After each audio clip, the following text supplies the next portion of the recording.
వచ్చావా? ఎందుకు లోలోపలే మదనపడుతూ ఉన్నావు? నీ మనస్సు ఏంటి అనేది నాకు తెలుసు. ఆశ కలగడం అనేది సహజమే. దేనికైనా సమయం రావాలి. అంతా నేను చూస్తూనే ఉన్నాను. లోలోపలే కుంగిపోకు. నీ కర్మఫలాల వల్ల అవి నిన్ను బాధిస్తూ ఉన్నాయి. నన్ను స్మరించు. నీ బాధ ఖచ్చితంగా తీరుతుంది. నన్ను నమ్ము. కర్మ ఫలితాలను అందించేది నేనే.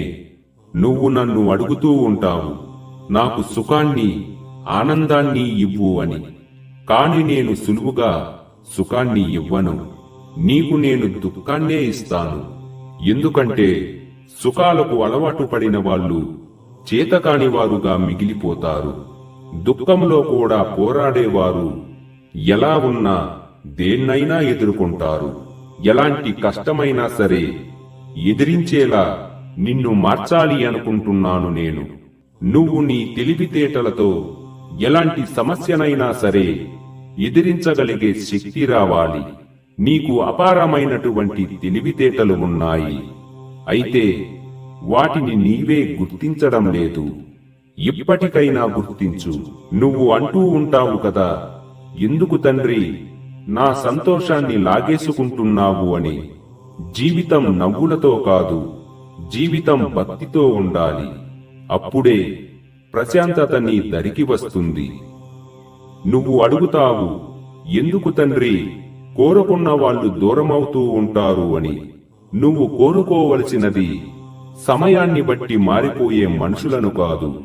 నువ్వు కోరుకోవలసినది నిన్ను అజేయుడిగా నిలపాలి అనుకుంటున్న నన్ను. నువ్వు నా మీద ఆధారపడాలి అని. నిన్ను నీ కాళ్ళ మీద నిలబడేలా చేసేది నేనే. నువ్వు ఏమిటో నాకు తెలుసు. నువ్వు చెడ్డవాడివి కాదు. తోటి సమాజం నిన్ను అర్థం చేసుకొనలేకపోతుంది అంతే. కానీ నా మనస్సులో ఉన్నది నువ్వు అర్థం చేసుకుంటే అప్పుడు తెలుస్తుంది. నేను నీ నుంచి లాక్కున్నదంతా నీకు వరమేనని. గుర్తుపెట్టుకో, అందరూ నిన్ను చెడ్డవారు అన్నా సరే నాకు తెలుసు నువ్వు ఎంత నిర్మలమైనటువంటి మనస్సు ఉన్నవాడివి అని. చేసిన పాపాల వల్ల అందరి కళ్ళు మూసుకుని పోయి ఉండవచ్చు, కాని నా త్రినేత్రం చూపు నుంచి ఏదీ దాచలేరు.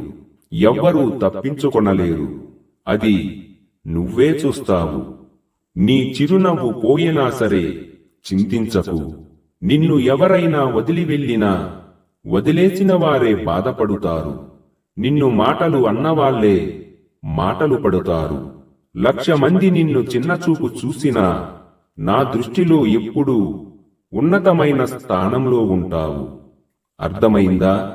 ధైర్యంగా ఉండు. నీ కష్టాన్ని నమ్మితే నన్ను నమ్మినట్టే.